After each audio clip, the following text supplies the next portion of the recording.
నియోజకవర్గం పెదనందిపాడు మండల గ్రామంలోని పాత బస్టాండ్ సెంటర్ వద్ద దళిత జేఏసీ పిలుపు మేరకు వర్గీకరణ వద్దు, రాజ్యాంగం ముద్దు, జై భీమ్ అంటూ నినాదాలు చేస్తూ భారత్ బంద్ కు సంఘీభావంగా రోడ్డుపై బైఠాయించి దళిత సంఘ నాయకులు ఐలా మాణిక్యరావు ఆధ్వర్యంలో దళితులు నిరసన తెలిపారు.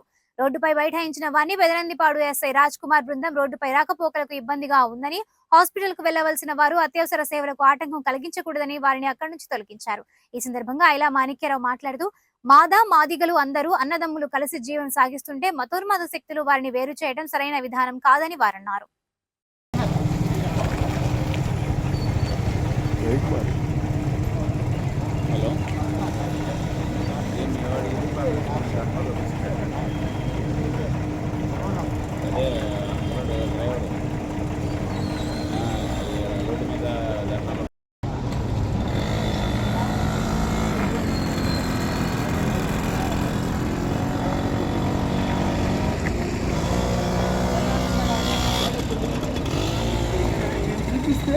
సపోర్ట్ మన ఇద్దరం